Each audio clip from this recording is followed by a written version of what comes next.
Fame often brings admiration, but it can also invite peril. In this video, we uncover 5 chilling true stories of celebrities whose lives were tragically cut short by their own fans. These harrowing tales expose the dark side of fame and the unsettling power of obsession, reminding us of its unpredictable dangers.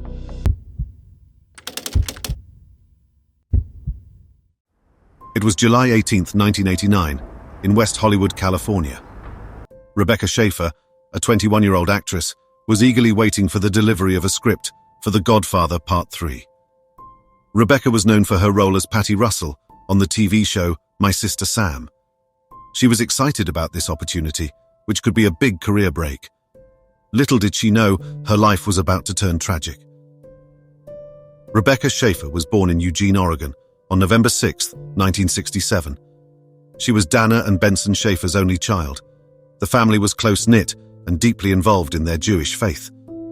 Rebecca's early ambitions included becoming a rabbi, but as she grew older, her interests shifted towards modeling and acting. At 14, her hairdresser referred her to a talent agency, and she soon started appearing in catalogs and department store ads. By the time she was 16, Rebecca had moved to New York City to pursue her career full-time, balancing her education at the professional children's school with modeling and acting gigs. She landed a role in the soap opera One Life to Live, but found more success in acting than modeling, partly due to her height, shorter than the average fashion model. In 1986, Rebecca was cast in My Sister Sam, a CBS sitcom about a teenager who moves to San Francisco to live with her older sister after her parents' death. The show was a hit, and Rebecca became a familiar face on television. However, the series was cancelled after 2 seasons, and Rebecca started to pursue film roles. One of her most notable roles was in the black comedy film Scenes from the Class Struggle in Beverly Hills, which showed a different side of her acting abilities. This film, however, would indirectly lead to her tragic fate. A fan named Robert John Bardo became obsessed with Rebecca while on My Sister Sam. Bardo had a history of fixating on young actresses, and his obsession with Rebecca intensified after seeing her in this film. Bardo, born January 2, 1970, in Tucson, Arizona, had a troubled childhood. He was diagnosed with bipolar disorder and had a history of mental illness. His infatuation with Rebecca began in 1986 when he started writing her letters, to which she occasionally responded. However, his obsession turned dark after he watched Scenes from the Class Struggle in Beverly Hills and saw Rebecca in a bed scene. He became enraged, viewing her as another Hollywood starlet. Determined to meet her, Bardo hired a private investigator to obtain Rebecca's address. This was disturbingly easy at the time, as driver's license information was public record. Armed with her address and a gun purchased with the help of his brother, Bardo set out for Los Angeles. On July 18th, Bardo arrived at Rebecca's apartment building. Rebecca, expecting the script for The Godfather, Part 3, answered the door. Seeing a stranger, she was polite but firm, telling him she had an appointment and couldn't talk. Bardo left, but returned an hour later. This time, when Rebecca answered the door, Bardo pulled out a .357 Magnum handgun and shot her in the chest. Rebecca screamed, "Why?" before collapsing. A neighbor heard the gunshot and called for an ambulance, but it was too late. Rebecca Schaeffer was pronounced dead at Cedars-Sinai Medical Center. The day after the murder, Bardo was spotted in Tucson, running through traffic and shouting that he had killed Rebecca Schaeffer. He was arrested and held on a $1 million bail. During his trial, his lawyer tried to argue that Bardo had schizophrenia and was not in control of his actions. Despite these efforts, Bardo was convicted of first-degree murder and sentenced to life in prison without the possibility of parole. Rebecca Schaeffer's murder had a profound impact on Hollywood and the legal system. Marcia Clark, who later became famous for prosecuting O.J. Simpson, was the lead prosecutor in Bardo's case. As a direct result of this tragedy, California passed the first anti-stalking law in the United States in 1990, making it a felony to cause someone to fear for their safety. This law became a model for similar legislation across the country. Rebecca's story was covered in various media, including a 2019 episode of the 1980s, The Deadliest Decade, titled The Copycat Killer. Her murder showed the dangers celebrities faced from obsessed fans and led to increased security measures in the entertainment industry. It was June 10, 2016, in Orlando, Florida. Christina Grimmie, a 22-year-old singer who gained fame through YouTube and her time on The Voice, had just finished performing with the band Before You Exit at the Plaza Live. Known for her love of connecting with fans, Christina stayed after the concert to sign autographs and take photos. But the night, meant to be joyful, took a tragic turn. Christina's journey to stardom began early. Born 1994 in Malton, New Jersey, she started showcasing her musical talent as a teenager. At 15, she created a YouTube channel, Zeldux Love 64, where her covers of popular songs gained her a dedicated following. Her versions of Miley Cyrus's Party in the USA and Justin Bieber's One Time helped her build over 1 million subscribers by 2011. She released her first EP and toured with Selena Gomez that same year. In 2014, Christina competed on The Voice, delivering a powerful rendition of Miley Cyrus's Wrecking Ball during auditions. Though she finished third, her talent and warm personality earned her a growing fan base. By 2016, she had released another EP and was touring with Before You Exit, but among the fans that night was Kevin James Loibl, a 27-year-old man obsessed with Christina. Though he didn't use social media himself, Loibl spent hours watching her YouTube videos and following her online activities. His co-workers teased him about his fixation, but Loibl responded angrily, claiming he would one day marry her. His obsession led to unhealthy behavior. Loibl changed his appearance, losing weight and undergoing procedures like LASIK surgery to look more attractive, believing this would somehow win Christina's affection. Loibl's plans for that night were carefully prepared. He purchased 2 handguns, loaded magazines and a knife, concealing them in a bag. Loibl managed to enter the venue without thoroughly checking his bag. At 10:24 p.m., it was his turn to meet Christina. As she approached him with open arms, Loibl pulled out a gun and shot her 3 times. Her brother, Marcus Grimmie, tackled Loibl in a desperate attempt to stop him. In the confusion, Loibl backed away and took his own life. Witnesses described the horror of the scene. One worker, Josh Call, heard the shots and rushed inside, finding both Christina and Loibl bleeding. Christina was quickly taken to the hospital, but died from her injuries shortly after. News of Christina's death spread quickly, shocking fans and fellow artists. Adam Levine, her coach on The Voice, expressed his sorrow, calling her a beautiful soul with an amazing voice. Selena Gomez, deeply affected by the loss, posted a heartfelt message, while other artists, including Justin Bieber, dedicated performances to Christina in her honor. As police investigated, it became clear how deeply Loibl's obsession had taken root. His friend, Corey Dennington, revealed that Loibl's fixation had become alarming, even leading him to report his concerns at work, though nothing was done. Loibl had even left a note at home expressing his remorse, but his exact motive remains unclear. Some speculated that he was upset over Christina's relationship with her boyfriend, but his reasons died with him. Christina's family was devastated by her loss. A private funeral was held on June 16, 2016, and the next day, thousands attended a public memorial to pay their respects. Adam Levine generously covered the funeral expenses, which Christina's father called amazing.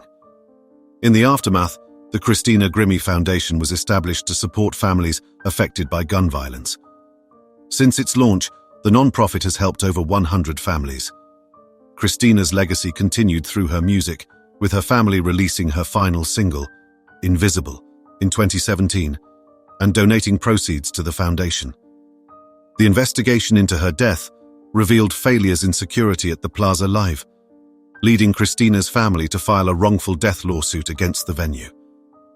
Though the case was dismissed in 2019, it raised awareness about the need for stronger security at public events. Christina's friends, family, and fans remember her for her talent and kind heart. Through the foundation, her memory lives on, providing help to others impacted by violence and reminding the world of the importance of proper safety measures.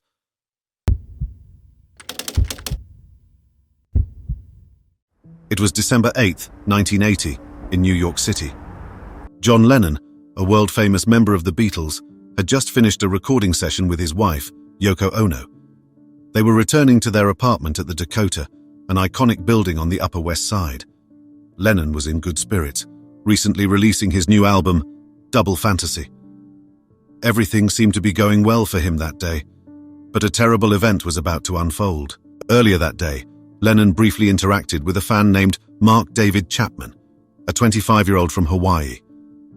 Chapman, a former security guard, had spent hours outside the Dakota, waiting to meet Lennon. When Lennon came out, Chapman asked him to sign his copy of Double Fantasy, which Lennon did before leaving. It seemed like a typical fan encounter at the time, but Chapman had far darker intentions. Chapman had been planning to kill Lennon for months. He traveled to New York twice to prepare and familiarize himself with the Dakota building. He arrived in the city on December 6th and checked into the West Side YMCA, just a short walk from the Dakota. Over the next few days, he lingered outside, waiting for the right time. Chapman had been a huge Beatles fan, but his admiration turned to resentment over time. He saw Lennon as a hypocrite for living in luxury while preaching messages of peace and love. This feeling, combined with Chapman's desire for recognition, led him to the horrifying decision that he would end Lennon's life. On the morning of December 8th, Chapman arrived at the Dakota determined that this would be the day. He carefully organized his belongings in his hotel room as if he were preparing for a point of no return.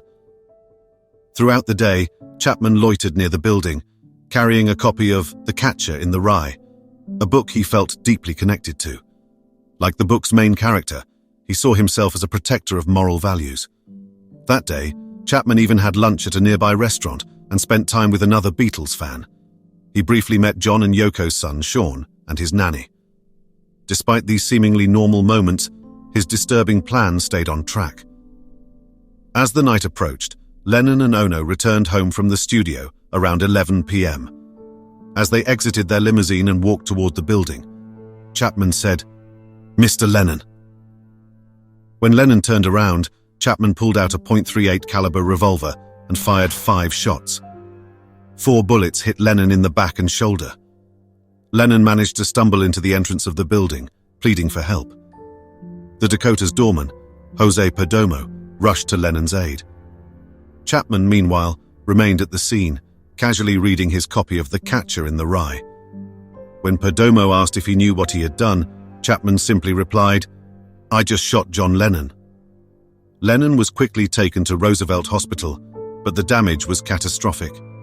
The bullets caused severe internal injuries, and Lennon was pronounced dead shortly after arriving. The world had lost one of its greatest musical icons. News of Lennon's death spread rapidly, shocking millions of fans around the world. Crowds gathered outside the Dakota and in Central Park to mourn. People sang Lennon's songs, holding candlelight vigils in his memory. His death left a deep emotional scar on music lovers and his family, including Yoko Ono and his sons, Julian and Sean. Chapman was arrested without resistance. He later confessed to the crime, explaining that he killed Lennon to make a name for himself.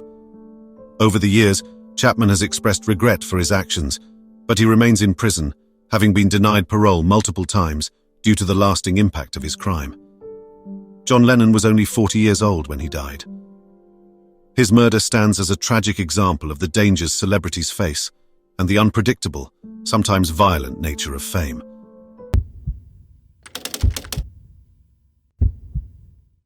It was June 22, 1994, in Medellin, Colombia. Andrés Escobar, a 27-year-old Colombian national soccer team defender, had just returned from the United States. Colombia had entered the World Cup with high hopes, having topped their qualifying group and defeated Argentina 5-0 in a memorable match. Even Brazilian soccer legend Pelé considered them favorites to win. However, their dreams were crushed early, and the consequences would be tragic. Born on March 13, 1967, Andrés grew up in a middle-class family. He had a passion for soccer, following in the footsteps of his older brother Santiago. Andrés showed promise from a young age and eventually pursued a professional career in the sport. Initially playing as a midfielder, he switched to defense under coach Carlos Pichis Restrepo, who believed his height and skills would be better suited for that position. At 18, Andrés signed with Atlético Nacional, the same team as his brother, marking the beginning of his professional football career. Though initially struggling to find his footing, he got his big break when senior player Francisco Maturana left the team due to a dispute. This opened the door for Andres to become a starter, and by the age of 20, he had secured a regular spot in the lineup. In 1988, Andres debuted for the Colombian national team in a match against Canada. His solid performances quickly earned him a spot alongside key players like René Higuita and Carlos Valderrama. Despite concerns about his youth and inexperience, Andres impressed critics and fans alike. A standout moment came when he scored a goal against England with a header, securing his status as a rising star in Colombian soccer. In 1989, Andres scored the winning goal to lead Atlético Nacional to victory in the Copa Libertadores. However, this success came with dark undertones, as drug cartels, including those led by Pablo Escobar, were heavily involved in Colombian soccer. Despite this environment, Andres' talent remained undeniable. After briefly playing for a Swiss club, Andres returned to Colombia and won more titles, including the National League in 1991. A knee injury kept him out of the 1993 Copa America and the World Cup qualifying matches, but he recovered in time for the 1994 World Cup, carrying the nation's hopes on his shoulders. Colombia's World Cup campaign started poorly with a 3-1 loss to Romania. In their second match against the United States, tragedy struck. In a crucial moment, Andres accidentally scored an own goal while trying to block a cross. This mistake and another US goal led to Colombia's elimination, despite a later victory against Switzerland. After the loss, Andres told reporters, "Life does not end here," remaining determined to face the consequences of the game. On July 2, 1994, just days after returning to Medellin, Andres went to a nightclub with friends. There he encountered David and Santiago Gallon, two local drug traffickers. As the night wore on, they began mocking him about their goal. Andres tried to walk away from the confrontation, but was followed to the parking lot. When he explained that it was just a mistake, the argument escalated, and one of the men pulled out a gun, shooting him 6 times. Andres was rushed to the hospital, but it was too late. His death shocked Colombia and the international community. The police arrested Humberto Castro Muñoz, a bodyguard for the Gallon brothers, who confessed to the murder.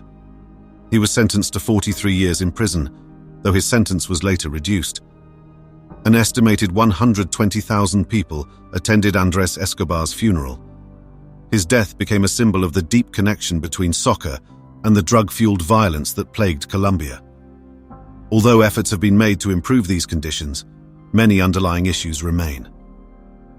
Years after Andres' death, the Colombian soccer community continued to feel the weight of this tragedy. In 2018, after a red card was issued to midfielder Carlos Sanchez in a World Cup match, he received death threats. Andres' brother Santiago spoke out, reminding the public of the ongoing issues still affecting Colombian soccer and society.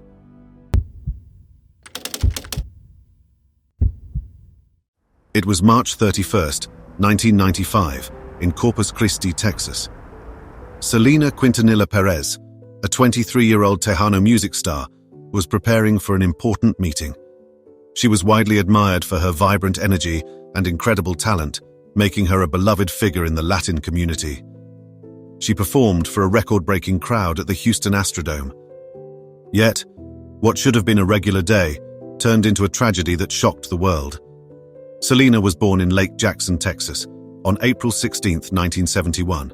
Her father, Abraham Quintanilla Jr., a former musician, helped her start singing at a young age in their family band, Selena y los Dinos. Although she initially learned to sing in Spanish phonetically, she eventually became fluent, connecting deeply with the Latino community. Over time, her powerful voice and stage presence won her many fans. The Quintanilla family band began performing at weddings and clubs across Texas, with Selena as the lead singer, her brother A.B. on bass, and her sister Suzette on drums. Abraham managed the group, and they recorded several albums under indie labels. In 1989, Selena was signed as a solo artist by EMI Records, beginning her blossoming solo career. Between 1989 and 1995, Selena released 5 studio albums and 1 live album. Her 1993 album, Live, won her a Grammy for Best Mexican-American Album, making her the first female Tejano artist to win the award. She was soon crowned the Queen of Tejano music, combining traditional Mexican styles with modern pop influences. On March 31st, Selena met with Yolanda Saldivar, her fan club president and the manager of her boutiques. Although trusted for years, Saldivar had been caught secretly taking money from Selena's businesses. Despite this betrayal, Selena agreed to meet her at a Days Inn motel in Corpus Christi to retrieve some financial records. Tension filled the motel room as Selena confronted Saldivar about the missing records. Suddenly, Saldivar pulled out a gun and shot Selena in the shoulder. Gravely injured, Selena ran toward the motel lobby, leaving a trail of blood. She collapsed at the front desk, asking for help. Saldivar followed, but was soon stopped, as motel staff called for an ambulance. Selena was rushed to Corpus Christi Memorial Hospital. Doctors tried to save her, but the damage was too severe. The bullet had caused massive internal bleeding, and despite their best efforts, Selena was pronounced dead at 1:05 p.m. She was only 23. The news of her death devastated fans around the world. Selena's funeral drew over 60,000 mourners, reflecting her wide-reaching impact. Her family, especially her father Abraham, worked to keep her memory alive. In 1998, the Selena Museum was opened in Corpus Christi, displaying her awards, stage outfits, and personal belongings. Her husband, Chris Perez, also honored her memory by writing a book in 2012 titled To Selena with Love. Selena's life and career have been commemorated in many ways. In 1997, Jennifer Lopez portrayed her in the biopic Selena, which brought her story to a wider audience. In 2020, Netflix released Selena, the series, further discussing her legacy. Her posthumous album, Dreaming of You, topped the Billboard 200 chart, making it the first predominantly Spanish-language album to reach that milestone. Selena's hit songs such as Como la Flor and Bidi Bidi Bom Bom remain beloved classics.